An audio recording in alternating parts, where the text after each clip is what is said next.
course intro or something. The lectures will be uploaded by date. It's not really. It's more efficient to do that as opposed to saying, hey, this is 2.1 and 2.2 and a little bit of 2.3. So I'll just go by date. Hopefully we stay true to the schedule, and that way you know, hey, I missed 822. This is what we covered in class on 822. Okay, basic course information, just the location, everybody's cool with that. The instructor information, a couple of important contact pieces are the phone number and my email address. I think primarily most of us would communicate through email. I hope to see some of you at my office hours, Monday, Wednesday, 1 to 3, and on Tuesday from 5 to 6 p.m. But I'm always checking email. In regards to email, just try to email me through your student email address. If you don't have that activated, I do have a means for you to activate, or I guess steps to activate that.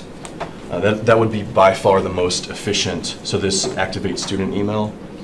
Try not to email me through D2L. Don't go here and email me. If you can avoid that, it takes a while because I have to be on a computer on D2L to respond to you. Okay. So if you don't have your student email activated, I would highly recommend that. I know most instructors in the math department for sure prefer that, maybe others outside the department as well. So yeah, that being said, if these office hours don't work for you, let me know. We might be able to find some other time. My schedule's pretty tight, but there are often times that we can sort of figure out what works best. I'm also in the Math Center Tuesdays and Thursdays from 3:30 to 4:30. So we'll talk about the Math Center a little bit later, but if you want to stop by there, it's not one-on-one like office hours would be, but I will be there. Okay. All right. Some materials that you need for the class. Generally, they say plan to spend 8 to 15 hours per week outside of class, and that varies from person to person depending on your level of comfort with the material, right? The way I studied is that it was back when we had textbooks. I mean, we still have them, but it's back when everybody had a textbook, right? I would just work every problem in every section. So that's how I studied. It's like riding a bike. I can say, hey, you get on a bike and you do this and you do that. Okay, everybody go ride a bike. Like, you're not going to know how to do it until you do it, right? So plan on that amount of time outside of class. The textbook, the physical textbook, you don't need. If you want it, you can purchase it. It is $414.50. Every year, man, that thing keeps going up. It's crazy. But this textbook is good for Calc 1, 2, and 3. So it's a 3 for... It was $577 the other day when I checked. Okay. It's like 4:30 today. I just Okay. walked by there. Did you check at the bookstore? I went to the bookstore and I asked for the book, and she handed it to me, so that's only $577. Wow. Did you? Is that in the alley back behind the building? Oh my gosh. What else was in that book? Okay. So, yeah, I mean, you might want to check again and also make sure that it's the correct one, because that sounds way high. That bundle does come with the access code for Mymathlab, which is really, honestly, the only thing you need for this class. Well, you need other stuff, but Mymathlab gives you access to the homework and the quizzes. It gives you access to the textbook and some other stuff if we have time to look at. Yeah. So if we use Mymathlab before we study the access code, or should we be good? Good question. If you've purchased the code for this class before, you shouldn't need to repurchase it. If it's for a different course, you'll have to purchase a code. They're course specific. Is there a trial access code for students Yeah. So I'll show you where to access this. When you first go online, it'll give you the option to purchase or try or something like that. Yeah, buy now or buy later, basically. And you just click buy later. And I believe you have 14 days. Okay, so while we're on this, let's go to just the main page in this course, our calc course here. The Mymathlab link is right here. So as soon as you click on that, if you've purchased the code already or had it from a previous semester, it should just open this up. But if you haven't, it'll say buy now, buy later.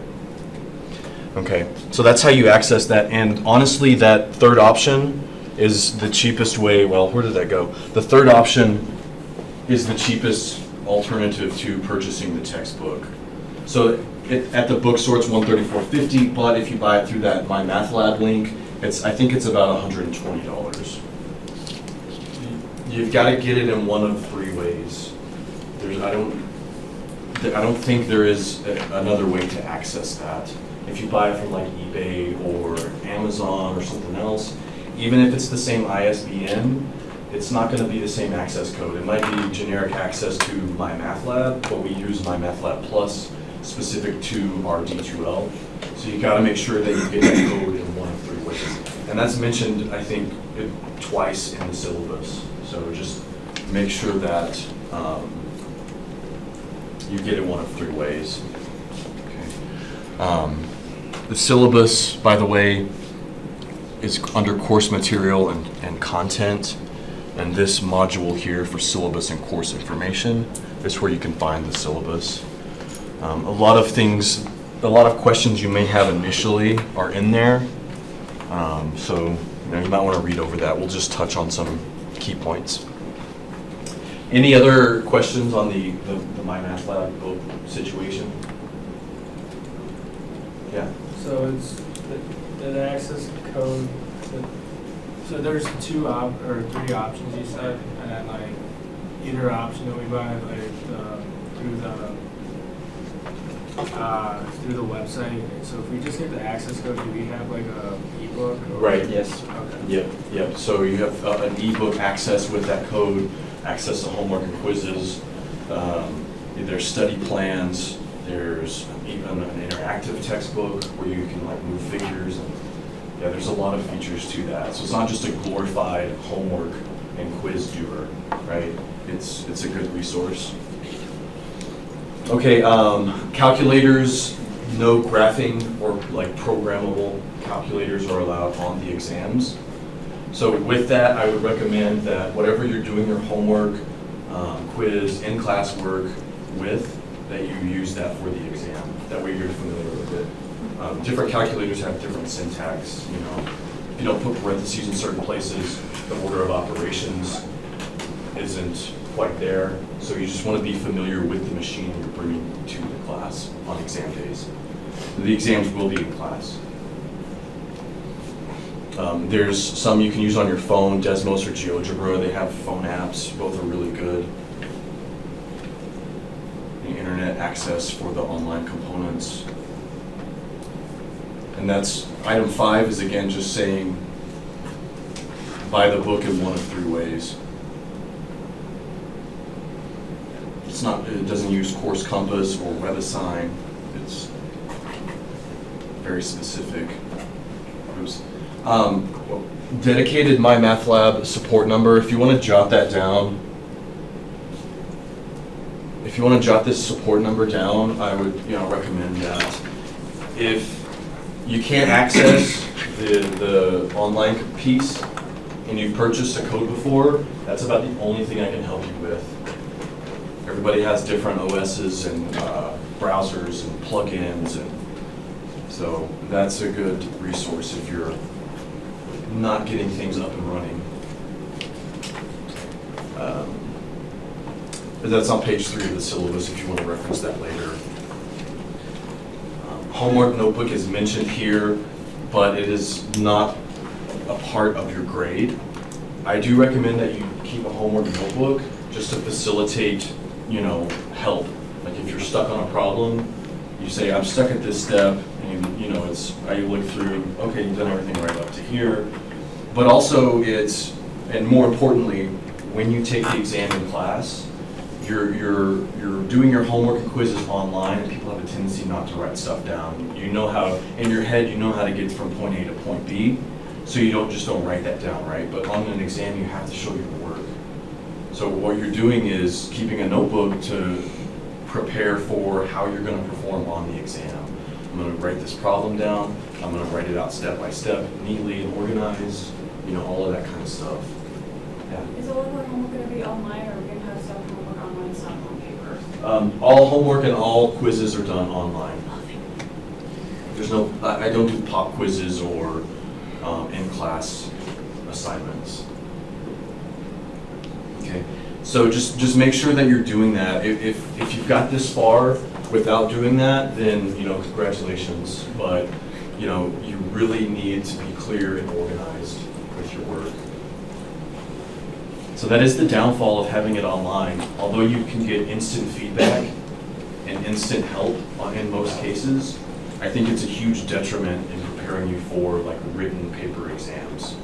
So when you're doing your homework, just pretend like it's like it's an exam question.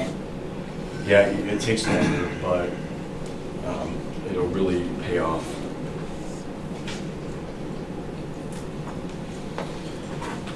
And so that's what this blurb here is about. It's the best way to bridge the gap between doing online homework and quizzes and writing your exams is to spend adequate time practicing with pencil and paper.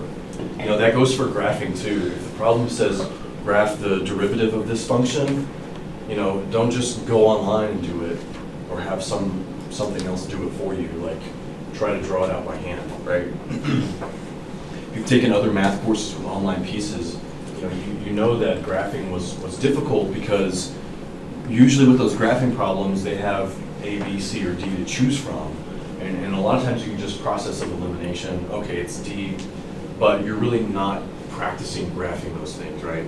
So that's another worthwhile thing to point out. So notebooks are not graded. This is just required stuff by the state. Outline of the course, competencies, guaranteed transfer information. And so our course has 3 components that contribute to your grade, and only these 3 components. So there's no projects, there's no extra credit. It's how you do on these 3 things is what you get at the end of the semester. Okay, so in-class tests, online homework, online quizzes. Those are the 3 components. And so I have spelled out a little bit of the differences between the homework and quizzes, but once we look at NML, I'll mention those as we go along. So you have homework, that's 20% of your grade. Quizzes are 10%. Online components then are 30% of your grade. It's 3 letter grades. And then our in-class exams are 70%. So, there tends to be a little bit of, I don't know, I had test anxiety. I'm sure a lot of you experienced the same thing. There's always that, pressure on an exam. Oh man, the exams are worth 70% of my grade. I have to kill it in order to pass. That's not entirely true. So I do have this grade tool here. Just click on that link.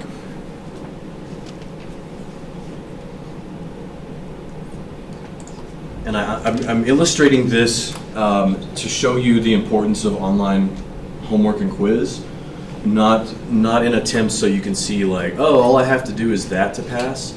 I hope all of you strive for something better, but let's just go here and say,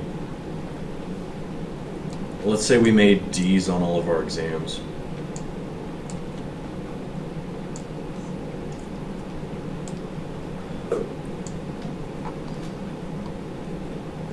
But your homework and your quiz averages were really good. So you passed the class. And honestly, the homework and quiz are extremely important. That's outside of the exam reviews that I have, those are like the only, I guess not the only, but those are the main source of practice for understanding topics. So the 70% on exams, yeah, it's a lot, but you know, here's someone that failed all of their exams, but still passed. So hopefully that can take some of the stress away from the exams for you. The final exam also replaces your lowest exam score. So let's say I made an 80 on my final. My lowest exam was exam 3. So at the end of the semester, the exam 3 would grade and the grade book would also be changed to an 80. So if your final was terrible and all of your other exams were okay, then that's just the way it'll stay. The final does count no matter what. If it helps you, it changes another grade. If it doesn't help you, then it stays as is. Anybody have any questions on that? Okay. So don't underestimate the importance of the homework and the quizzes. Yeah, some of the problem sets are lengthy, and it takes time, but it's totally worth it in the sense that you're learning and in the sense that you're kind of building up a buffer for your grade. I mean, I've seen people just, you know, ace every exam, and they didn't do any homework or any quiz. So guess what? 68.4, that's a D, you failed. That's really sad. So do something.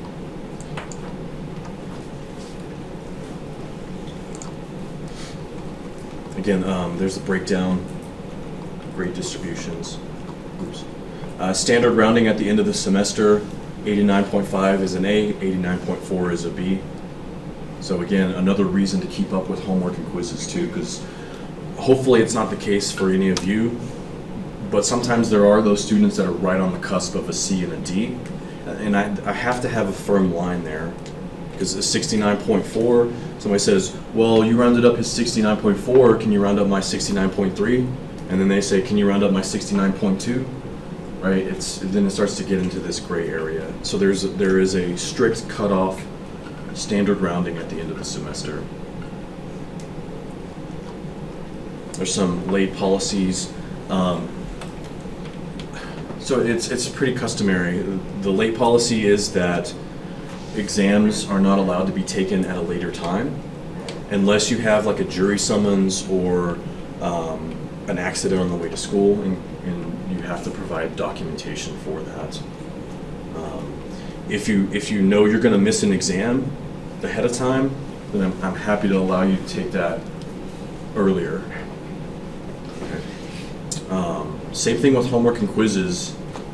If you'll look on that back page, you'll see that every homework unit and quiz for that corresponding unit are due the day of the respective exam. So you do have time to get those assignments due, or assignments completed, rather. Again, things come up, emergencies take place, but if you're asking me, hey, can you open up Unit 1's homework? I wasn't able to do all of it because I had a wreck yesterday. I'm gonna say, well, no, you should have really done most of it. I can open up, 2.7 for you in the quiz, but I don't know. I hope that makes sense. So just try to stay on top of things. And honestly, I was a procrastinator too. Like, oh, it's exam time. Guess I better study, right? Studies show that that's not the best way to study. If that's how you study and it works for you, that's great. But it doesn't foster the type of learning as when you keep up with the material and do it piece by piece. It's kind of like a scaffold, right? So even though all of the stuff isn't due, you got to be a little disciplined too, right? Because some people will say, you should make all of the homeworks due a certain time, that way I can get it done. That doesn't accommodate everyone. So if that's you, then know that, you got to be a little more disciplined and change your habits. Start doing those things as we finish them in class. And, looking back on my schooling, I definitely would have done that had I have known. But I always studied last minute. It's good if you want to pass. If that's all you're after, then fine. But if you want to learn the material, it's better to scaffold it, look at it. Even if you're going to look at it 10 minutes after class, if that's all you're going to do, that's better than not looking at it at all. Y'all may know that already. I don't know.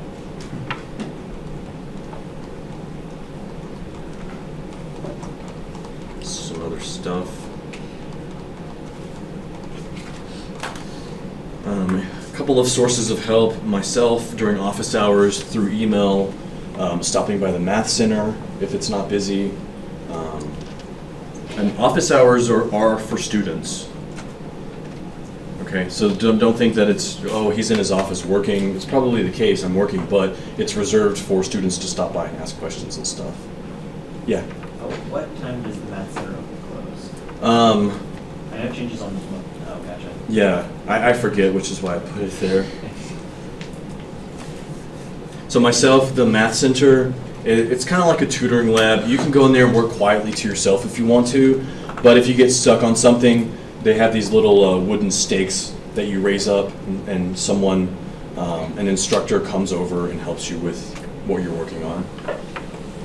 Just be aware that at all times, there's not always someone in there that can help with calculus.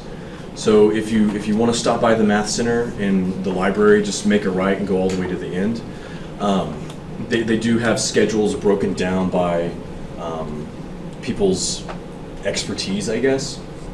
So you can know, like, if I need calculus help, then I should probably come in here on these days and at these times.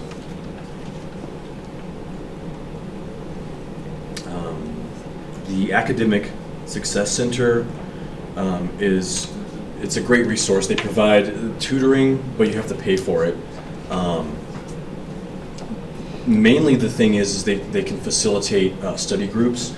So if there's 3 or more of you that want to form a group, say, I don't know, Mondays from noon to 1, then you can reserve a room ongoing through the rest of the semester, and those meetings would be facilitated by someone who has taken and passed calculus before.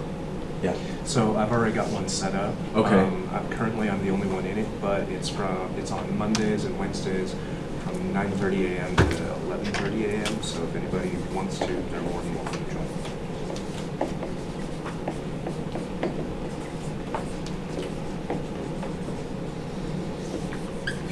And it's with Renee. Renee Swin. Yeah. Where is that at? It's in the library. I don't have a room number on me, but it's in my email. It starts on the 26th. I'll have a room number by the next class. All right, cool. Hopefully they'll communicate with me as well. But once you know, will you go ahead and let me know so I can let the class know? The thing is if the groups get too big, then they have to split them. So, which is not an issue. There's plenty of help to go around. Okay. So we do have this study time available. If you're able to make it, then fine. It's not a commitment. Like, you don't have to come every time. But it's probably recommended that you, if you're struggling, for sure stay the whole time. Renee Swindle. I think that's it. She's fantastic. She's been around Front Range for a long time, and she's jack of all trades, really. Stats, calculus. She's super awesome. Very kind, very patient. So yeah, hopefully that works for some of you. If it doesn't, let me know, and I can help you connect with others in class. Because you have to get their names on a sheet if you're going to do that. Okay, so that's just note that's not the only time available. You all are free to decide when and what works best for you, and go through the Academic Success Center to establish that. Okay. It's a great resource.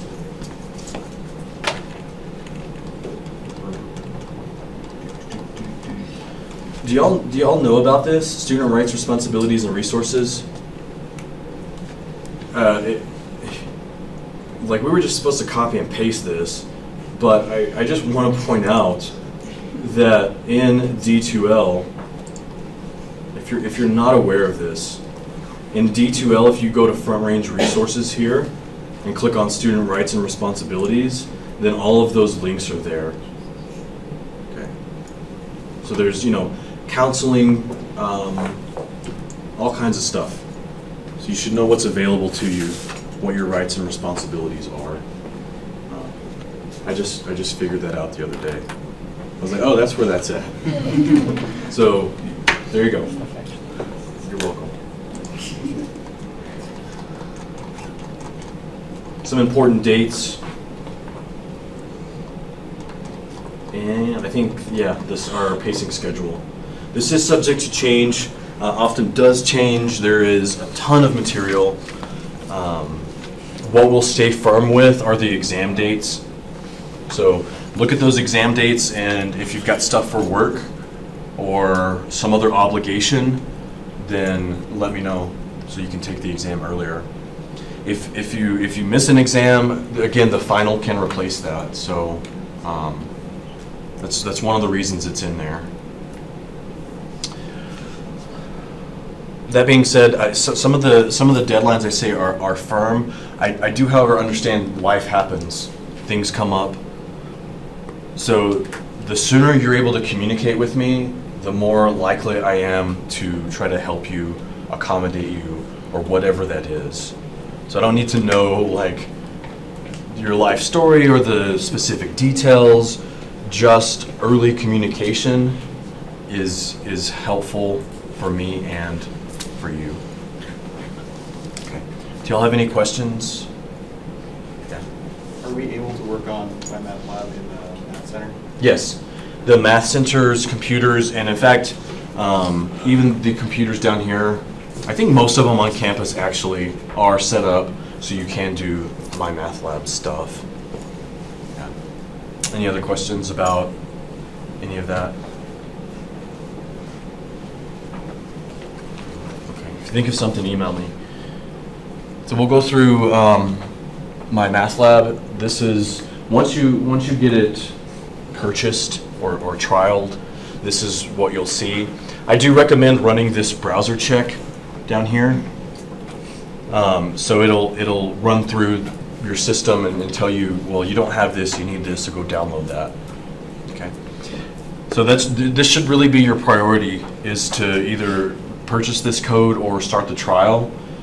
Make sure everything's up and running, and probably start looking at some assignments. What you get here is, there's a lot of stuff. I don't actually use the MML gradebook. I use D2L's gradebook. So don't go off this gradebook. It will not be accurate.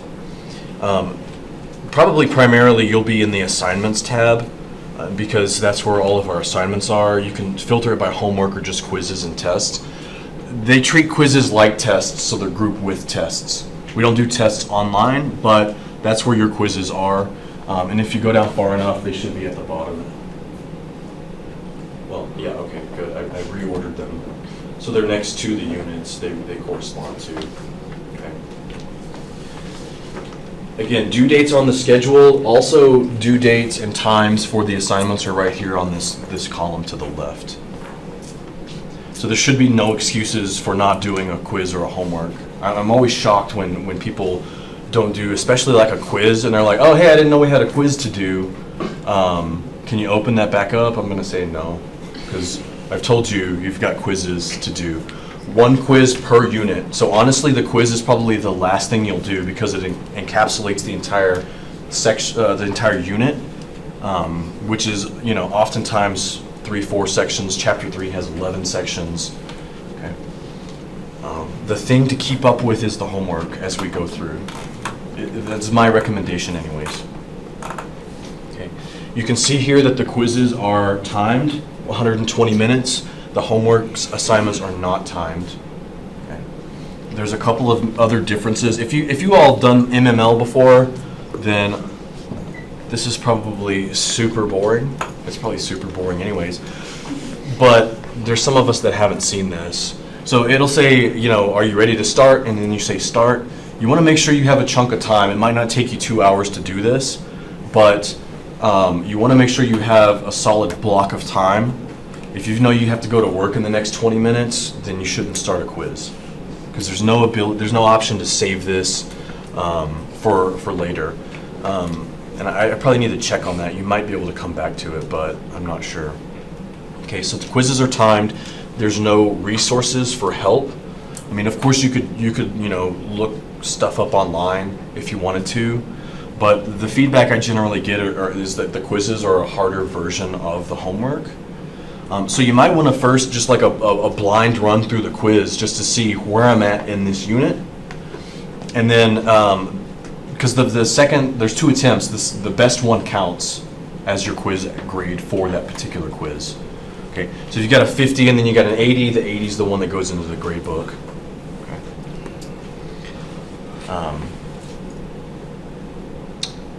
Yeah, so any questions on the quiz? Yeah. Are they all 10 problems? Most of them are 10 problems, yeah. Is your lowest quiz grade dropped?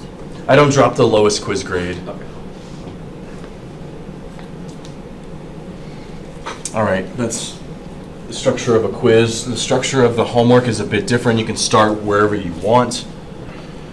You have the ability to save your progress here up in this corner. You have the ability to print off either one question or the entire assignment. So you can work it offline and then come back later and fill in all the answers. Okay. You have the ability to redo a particular question. So like and it'll give you multiple attempts. It says, sorry, that's not correct. Typically this thing that comes up isn't all that helpful. So, you say, okay, well, what did I do wrong? Let me check this again. Oh no, I missed it. Let me try again. So now you can do that problem over. And so there shouldn't be, I mean, there are reasons, but in all honesty, there's a great ability for you to have hundreds on all of your homework assignments. There's 20% of your grade is a 100. Okay. And again, if I'm halfway through this thing and I have to go, then I'll just click save and come back.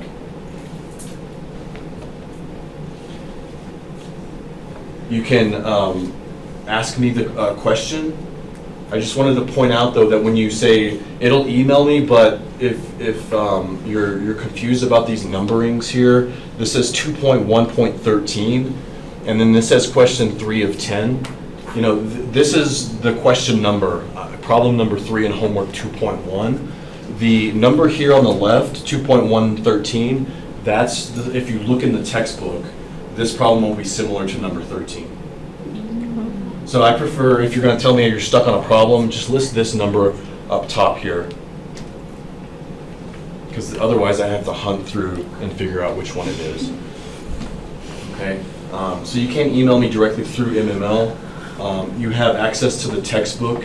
There's like 4 ways to access the textbook. Here's one of them. It'll pull up the section that you're in. So if I wanted the textbook for section 2.1, that's it. Some of them have animations, videos that accompany them, other kinds of resources to maybe help you. Because I think the tendency for people is when they look at a problem, they're like, oh, blah, blah, blah. Okay, I don't know what to do. Let me figure out who can help me, right? And you're not thinking about the problem at all. You're just defaulting to someone else doing it for you. And that's sometimes it's good, but most of the time not so good. Because then you get used to that, and then it becomes sort of this crutch, and then on the exam, you don't have that ability, right? Okay. So that being said, this helped me solve this in this view and example. I would personally recommend using that sparingly. It really just depends on the person, really. But both of them are good, but they have the tendency to be overused, I think. Like, oh, hey, I just got to get this done. What do I do? Right? That's not good. So this has helped me solve this. It'll take the same problem and work you through it. So here, it's prompting you to enter certain things. And once you enter those certain things, you can keep going. And it'll sort of step-by-step you through the problem. Whereas view and example is very similar. It gives you a different example than the one you're working on. And it doesn't ever prompt you to enter anything. So you can just sort of read the steps necessary to complete the problem.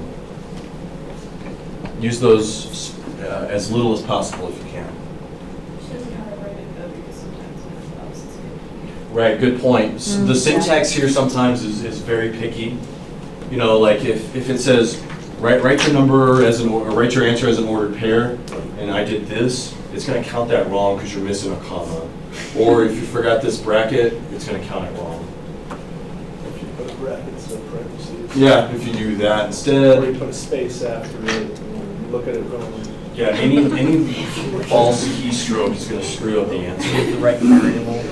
And then I always recommend to students that if that was a lengthy problem, if you want to redo it, then redo it. But if that's the right answer, you just forgot this, then just leave it alone and email me. Say, hey, question 3 of 2.1, can you check my answer? And if it's warranted, I can just give you those points for that.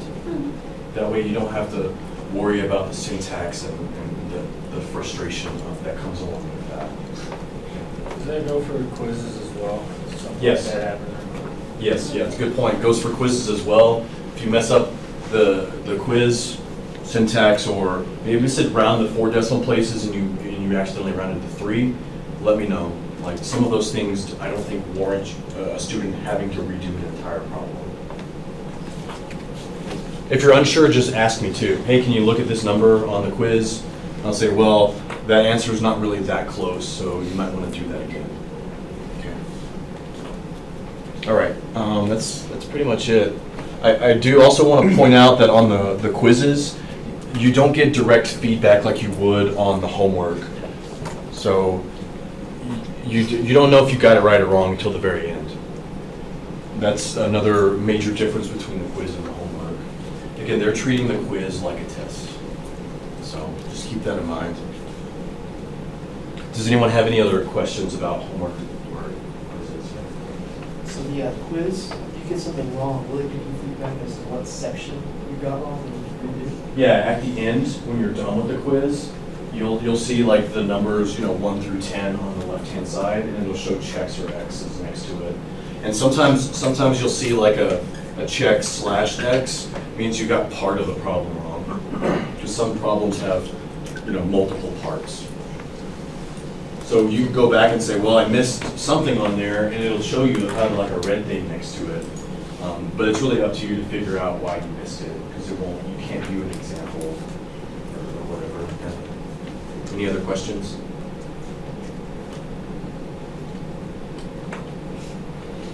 All right, so please try to get familiar with this. So we've seen how to access the textbook through our homework. You can go to the Multimedia Library, which is a good resource for stuff other than the textbook as well. Some sections have all of these things, some don't. So you have the option to pull up animations, interactive figure. Here's the multimedia textbook, so you could just select that if you wanted to pull up the textbook. And videos, if there are any videos. So this is a good resource as well. So there's lecture videos on various things, definitions of limits, whatever. Interactive figures aren't too descriptive because you got to kind of know where that figure comes from. It says 2.7, so let's see, it might be from section 2.7. You have to have a Wolfram CDF player to open these things too, so that's another reason you should run that browser check. It should test for this. So this would be like a static figure in your textbook, but when they make it interactive, some of it's limited, but you can interact with it. So if you're a visual learner, sometimes those are really good to use. But here's the textbook. That's how I'd access that. And multimedia textbook just means that you're not going to see static images. Most of the images will be interactive, where you can move things around. Okay. There's also this link here that's interactive ebook. You can go to access the textbook. You can also go to chapter contents and access a particular section's interactive ebook, again, for that specific section. There's lots of ways to access the textbook online. There's a study plan. I don't know, has anyone ever used the study plan? You have? I checked it out, yeah. What'd you think? It's just, pretty much it's just a billion questions on each section. Yeah, right. So you can, you got these different topics here. This is AR. It's like the kind of the preface of the calc textbook. So it's just a review for like how to do certain things. Practice problems you can access here. And those aren't graded. They're just supplemental to what we're doing in class. Let's see. Should have, let's see if it's here, Tools for Success. You can access all of the interactive figures here, and somewhere should be a Student Solutions Manual. Where is that? Student help / support at the top.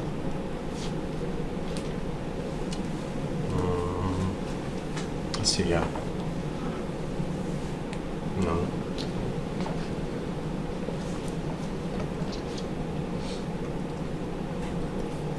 Maybe it's under chapter contents. Yeah. So under chapter contents, I'll have to check that.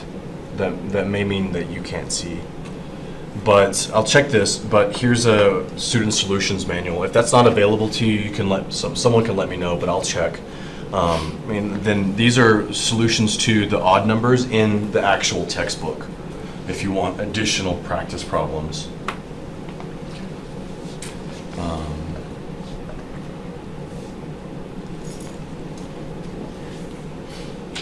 As far as exam reviews, if we have time, we'll review in class. Often we're catching up. But exam review is each exam, I'll have a separate MML assignment with other practice problems. So that's how you're going to review for the exam. If you don't want to do that, that's fine. There's, but if you're keeping up with the homework and it's exam time, you might say, well, hey, it's been a couple of weeks since I did section 2.3. Let me either go in here and review this, or let me practice 2.3 from the exam review.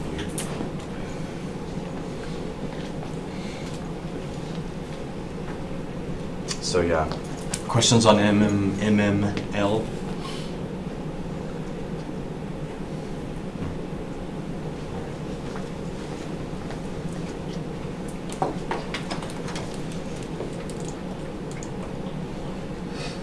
Okay, I will post all of our lecture videos here on this link. And other announcements that get posted, I'll try to clear those out when they're not relevant anymore, because they'll start to push these announcements down. And this grade tool might be more beneficial towards the end of the semester, because a lot of times people want to know, what do I need to make on the final to get a B or whatever. And so, again, that's where this grade tool can help out a lot. When there's a lot of unknowns, I admit that it's not very helpful, but at least you could come in here and look at different scenarios until then. So if these were your grades going into the final, you could say, well, what do I need to make on the final to make a B? And don't forget that final replaces your lowest test, so I'll make that an 80 as well. So it looks like if I make the slider's a bit difficult, but looks like if I make an 81 on my final, I can get through with a B. So that's a good resource, probably later on. Does anyone have any questions? Syllabus, Mymathlab, course components, anything? All right. So we'll take a 10-minute break, and then we'll come back and start section 2.1.